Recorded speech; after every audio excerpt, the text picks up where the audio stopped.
You're listening to Hashtag No Filter with Zack Peter. What is going on, everybody? I'm your host, Zack Peter, and you can follow me at Just Plain Zack if you're not doing so already. I'm really, really excited because today's episode, there's a little nostalgia. We're doing some throwbacks. I was obsessed. I think I actually have a DVD packet of, I think, the first season of Flavor of Love, and I was, obsessed with all of those VH1 reality shows.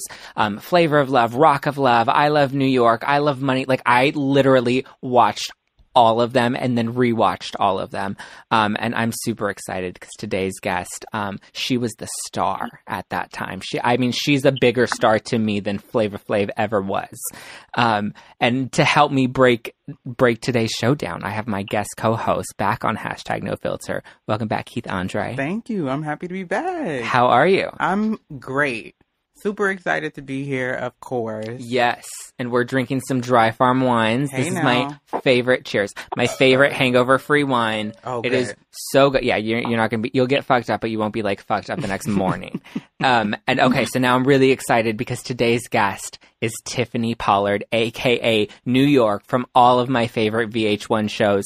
Hi, Tiffany. Hey, Zack. How you doing, sweetheart? I am so good. I just watched you on Famously Single, and then I was listening to you on Make Spidey Famous Again, the podcast, and I'm obsessed, literally. And then I followed you, and then you were talking about how you need more followers on social media, so I went over there and I followed you on all the social media. I was like, yes, this is my new queen. Yeah.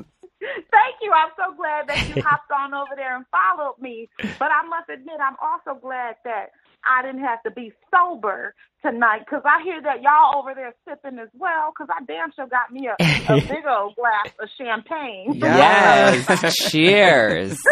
Okay. Cheers. Okay, so before we dive deep into it, Tiffany, I need to ask you my icebreaker questions. Are you ready? Oh, do.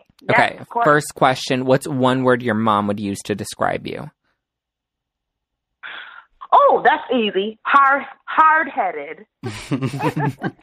Hard-headed because my mom, oh my gosh, we have such a wonderful relationship, but at the same time, she knows no matter how much she yells, no matter how pissed off she gets at me, I'm going to do whatever the hell it is I want to do. So she would describe me as hard-headed. I love that. We saw a lot of her on the shows. How is your relationship still as tight as it was then?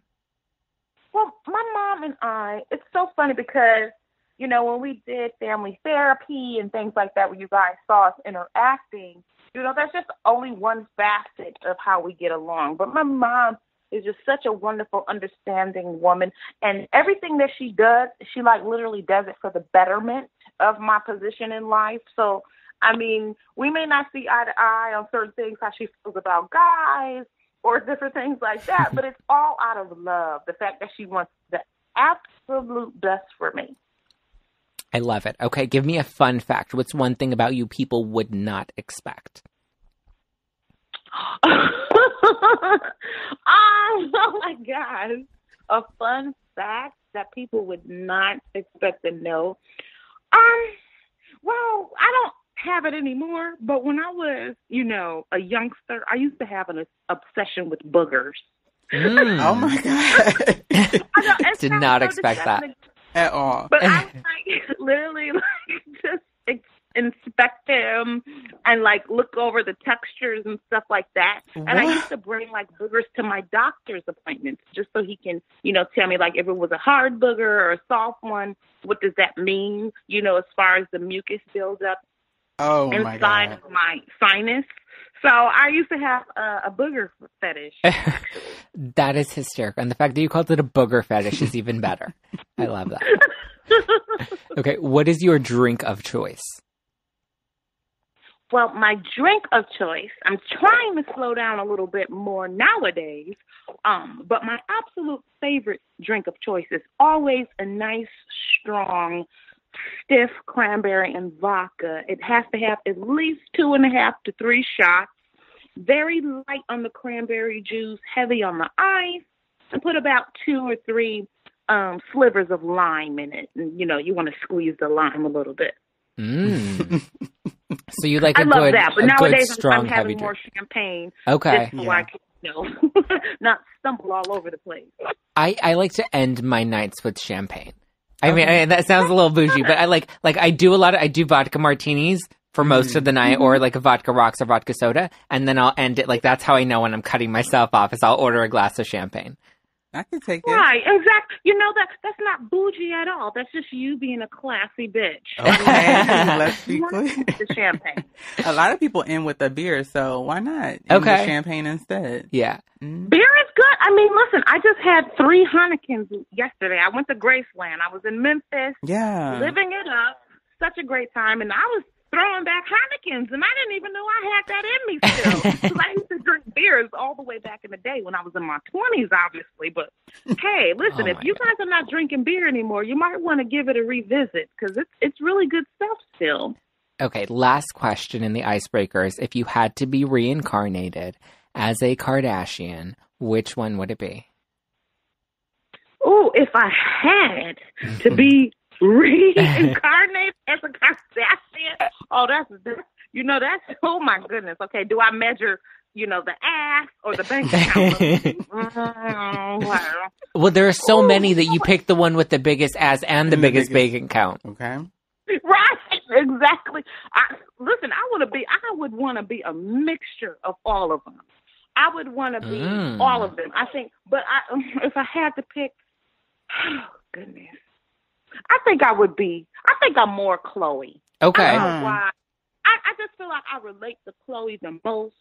I feel like Chloe's very, not to say the other sisters are not, she's just real. And Chloe's vulnerable from, any given time. And I like that. And, she's real sensitive at the same time. And she does have the largest ass, I think. So yeah, she does.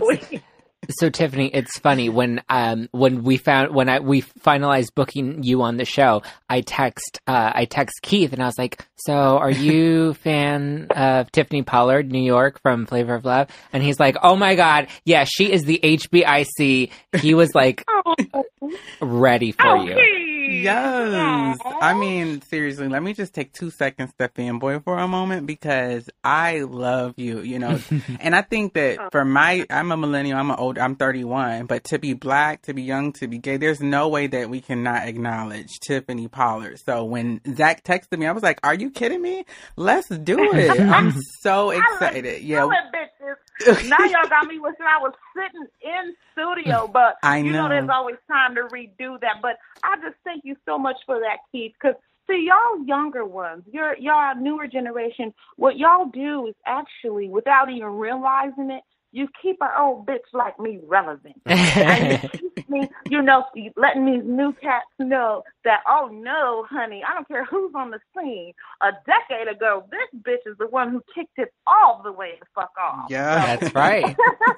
Let's just be all the way clear. Facts out there. Absolutely. I feel like that era was that is what to me defined pop culture. It did. That era of TV and just celebrity in general. Like that was the pinnacle of pop culture. Is that right. chunk of time. Yeah, and I love the way, Zack and Keith, you guys talked about the other shows as well, because it was like this pandemonium spin-off thing that just spiraled out of control. And you had The Rock of Love, I Love Money, Flavor of Love, I Love New York. It was just, even the Entertainer of Love. There was so many spin-off shows, really good shows. I forgot about The Entertainer. Yeah, it was so much going on. And there was even Megan Wants a Millionaire. Oh, yeah, but that got okay. pulled after 3 episodes. Right. So just to be a part of that when reality television was just at this height. It was. I mean, it was such a push in the culture. A lot of people revere and we think about Kim Kardashian or Paris Hilton, but let's be clear. Right. This is what opened the door for them. Right. Come on. Right there from the beginning. Let's be honest. Okay. Let's just be real. Before the Kardashian booty, there was the Tiffany Pollard who rolled out the red carpet for them. Yes, that is so true. So, Tiffany, what would you say is like your occupation or your job? Like, how would you define that for somebody? Maybe an 18-year-old. I just interviewed a young Instagram influencer who is 18, who didn't wasn't around for that era. Like, how would you explain yourself to that newer, younger generation? Easy. The same way I explained myself all the way back then is the same way I'm doing it today, because it's the God honest truth. I am nothing but a humble servant, meaning that I am a jack of all trades. If you show up and you need a nurse, I will be a nurse. If you show up and you need a bitch to tell it like it is, I will be that bitch. I wear so many hats at any given moment.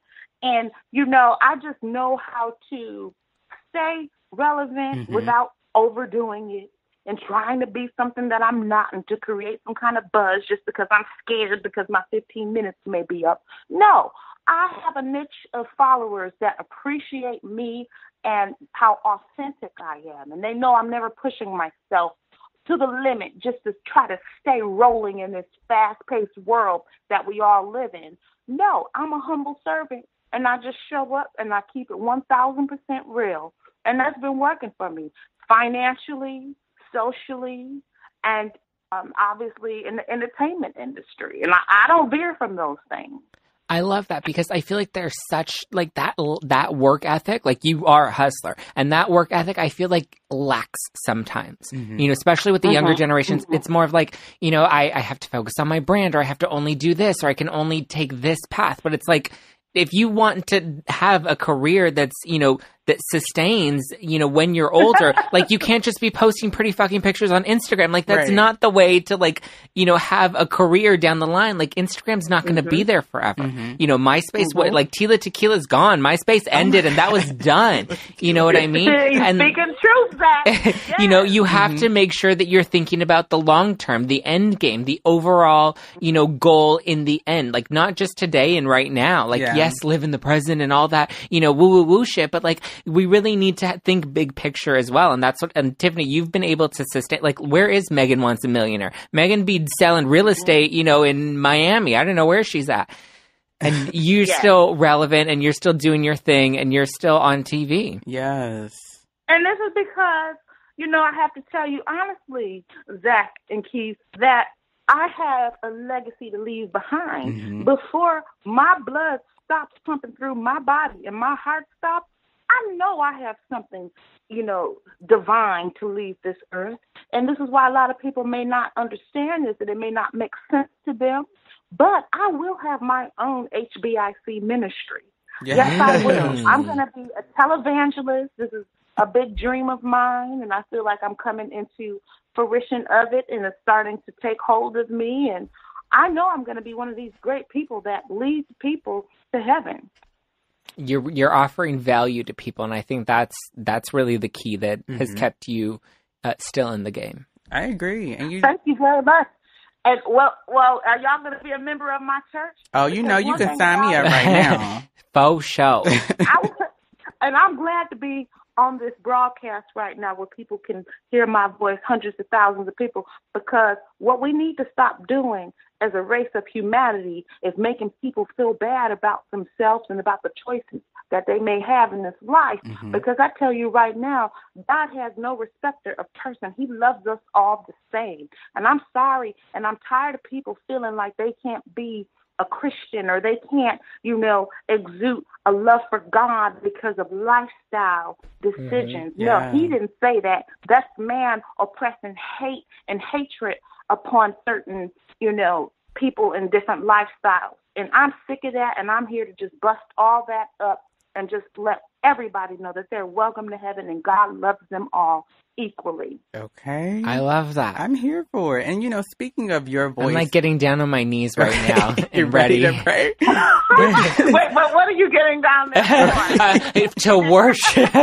Let me clarify. Getting on my knees to worship. Right? But I think, to worship God. Let me clarify that even more. Quickly. Yes. Quick insert. But I think, just talking about your voice and your presence, because it is one that everybody has come to know. You have so many moments on television in history. I've got to say, you know, another reason why I was super glad to be invited back, because I do a podcast, The Blog, and we spend a lot of time like using pop culture and nostalgia. And one thing that we do is we insert like these sound bites from pop culture.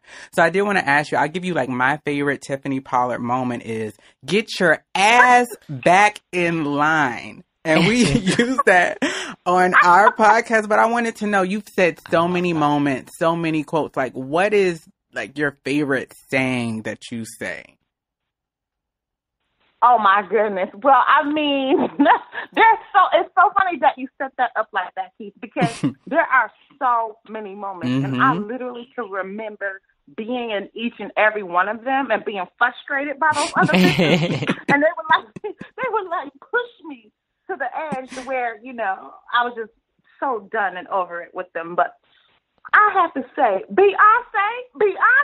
Oh, yes. You look like Luther Vandross. Oh, like my gosh, yes. Perfect. Beyonce. Oh, I love it. It was just perfect. All of those moments. Good morning to you. Good morning to you. Not you. Like, you were just so... You were made for TV. Unapologetic. I love it so much. Do you have a most memorable like show that you've done or experience? You've done so many. What would you say is like the most memorable and most hard show was definitely New York Goes to Work. Oh, they put you to work. As that damn beekeeper and exterminator, like that was like so difficult, and there was no, you know, production running in and saving me and going, yeah, these bees won't sting you or these rats won't bite you. I was literally like a man all by myself, every man for himself, on your own. So that would have to be like the hardest thing I've done, most memorable. I love it. Yes. What have you kept in contact with any of like your former contestants on Flavor of Love or any of the former suitors from I Love New York? Yeah, that's a great question, guys. Actually, I'm still really good friends with Tailor Made. Oh, I was going to ask about I know, right? And I'm really good friends with Red Oyster. I don't know if you guys, of course you remember her from Flavor of Love Season 1. Yeah. So Little Miss Asian Persuasion. Yes. So what would your relationship with Tailor Made, like, was that real? Were you guys, because you guys were like very passionate, and I don't want to believe that was just for TV. Right. Well, you don't want to believe it because you couldn't believe it because it wasn't. It was so real. So why didn't it work out, though? It wasn't made up for television. Literally, when we got off set, we were both making phone calls, me transferring my belongings to where he lived at, and us moving together and making it work. Like, we were literally, like, while we were on set, they were breaking down the set, and we were making, like, U-Haul plans. Wow. That's how real it was. So why didn't it work out? Because I'm a stark raving bitch, and I make no apology for it. I mean, living with New York on a basis where there's 20 other guys in the house and I'm not getting her every day, that's one thing. But him enduring me every day for hours and hours and hours, it began to be too much. And I accept the whole responsibility and say I'm the one that tore the relationship up. Wow. Do you still believe in love? Do you still want to be married and, you know, have access to that dream? Are we doing I Love New York 3? Ooh. Well, I mean, there is a lot of wonderful things coming out in the future that will tell the story of my sordid love life and my past and the obstacles that I face right now and why I'm not successful in love. You know, my journey is not over, but I think that it has just now began because I'm able to speak truthfully about, you know, my shortcomings as a woman who cannot be nice to men. You know, I really like to be disgusting and mean and evil.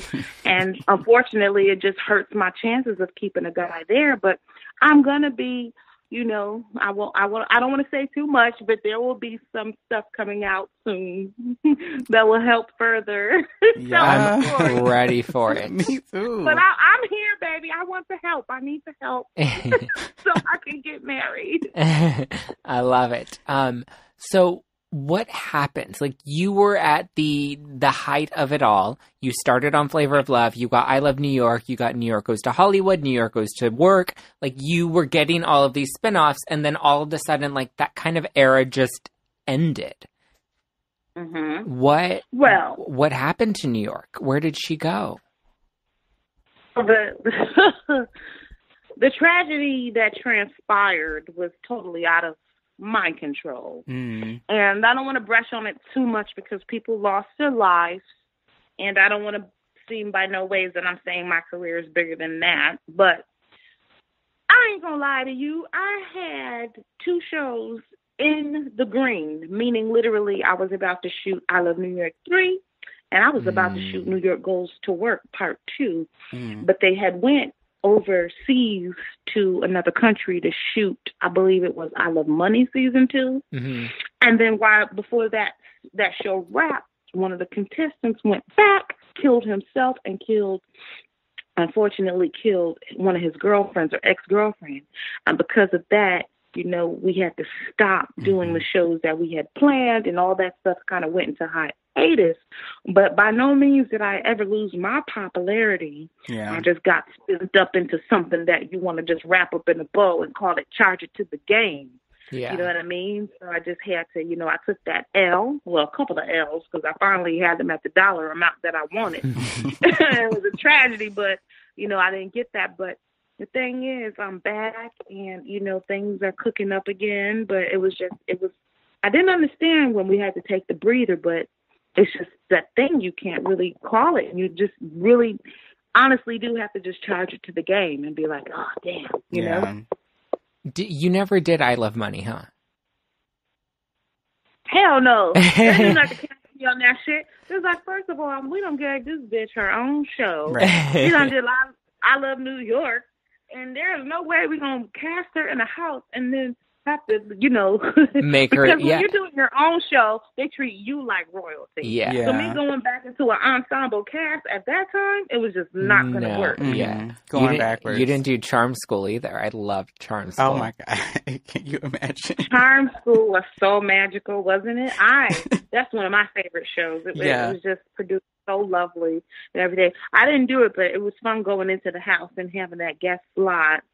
Yeah. I mean, girls. Yeah, they gave us such a moment. And for you, I know we speak a lot about your work ethic. And one of the questions that I have, because in different roles and in different shows, what you provided to the culture is a lot of an outlet and a laughter. And some people may not agree with some of the things that you said, but I'm interested in knowing, like, how seriously do you have to take yourself and take your career to be consistent, to be, relevant, and to work in this industry outside of being a personality or lending your natural talent? But you clearly had to put some work behind what you're doing. There's some intention there. So how seriously do you have to take yourself to continue to work in this industry today? It's a great question. It's so funny because, to tell you the truth, I mean, the goodness, honest to God's truth, Keith, I really seriously, I'm like this.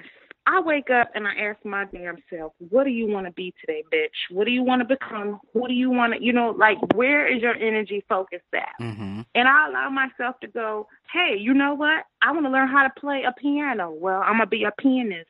Or if I want to learn how to plant some tomatoes, well, guess what? I'm going to move to a farm upstate New York and then learn how to plant. Like, my whole thing is I don't put pressure on myself because I know at the end of the day, these genres and these jobs and things, they don't last forever. Yeah.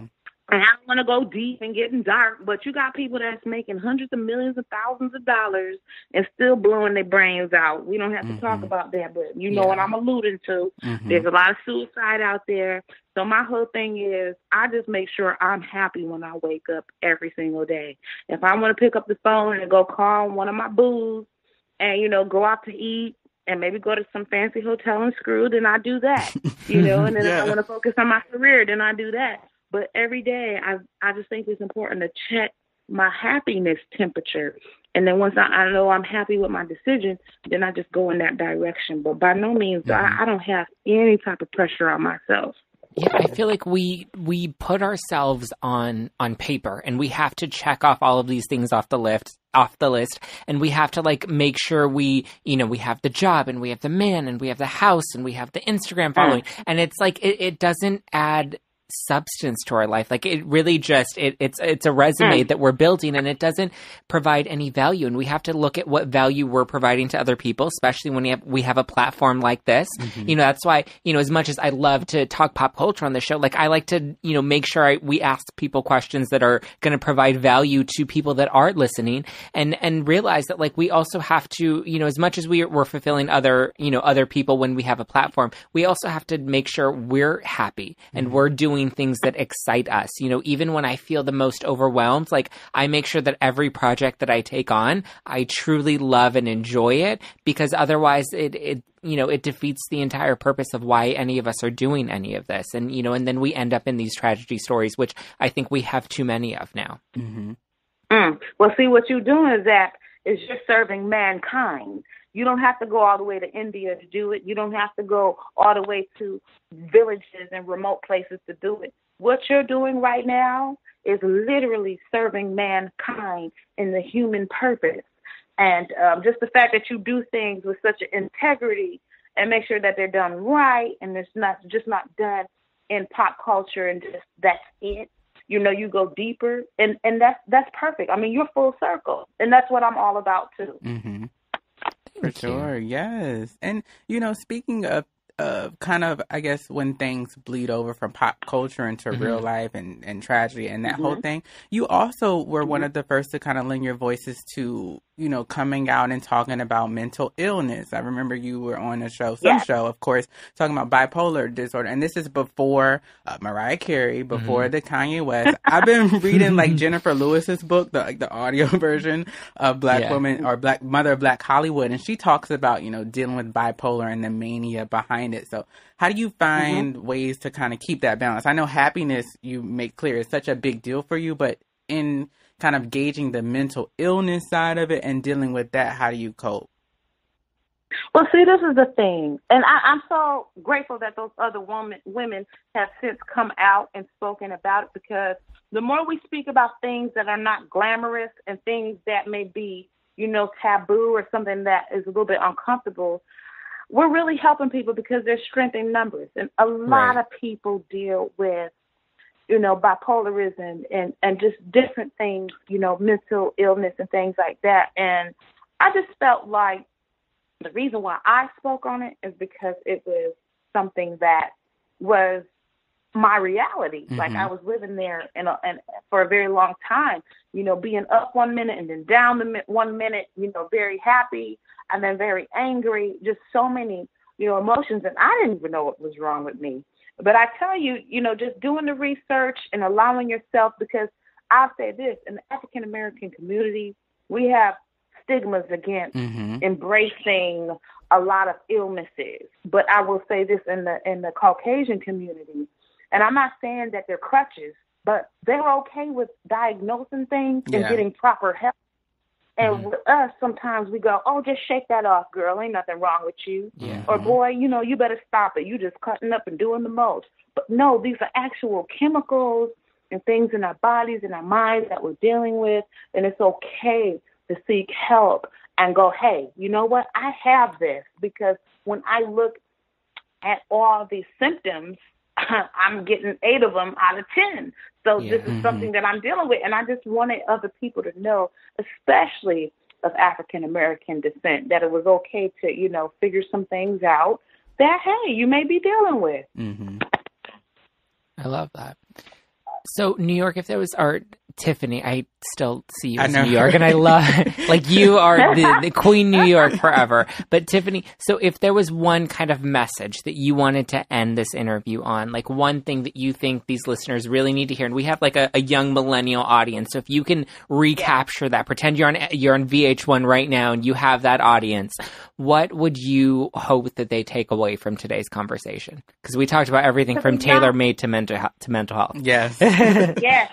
the young millennium audience. Okay, first of all, I want to say I love you guys, and this is important. I really want you to hear this. Dig this all the way to the forefront. Understand. If you're going through any type of bullying, be it at school or social media or just anywhere where you're just feeling ostracized and you're feeling alone and you're feeling like, hey, they don't get me, or I make no sense whatsoever, or I'm this big, stupid, absolute mistake, stop it. This is only a moment. I used to go through so much bullying in high school. It wasn't even funny. It was so bad to the point where I actually had to go to night school. But what they don't tell you and what teachers don't understand, or they don't know how to articulate, but I want to say it, this is only a moment in life. Once you pass that situation, the ugly duckling becomes the hottest male or female known to man. Or if you're, out of shape or whatever it is, whatever they're giving you a hard time about, I swear, give it 5 more years, it just literally disappears. Yeah. And I just want, the young millennium audience just to know that keep doing you, stay true to yourself, never lose your voice, never feel like you have to follow the crowd, keep your own head about yourself, and just pay it forward, because you're going to matter. One day I'm going to be gone, but what the legacy you set out to do and become, whatever it is, that's going to last. So, you can take bits and pieces from everyone. Hopefully I inspire you, but just never stop being the best you can be. That's right. There are haters. There's going to be criticism. It's going to burn you down. But that's where the phoenix fucking rises from the ashes. Yes.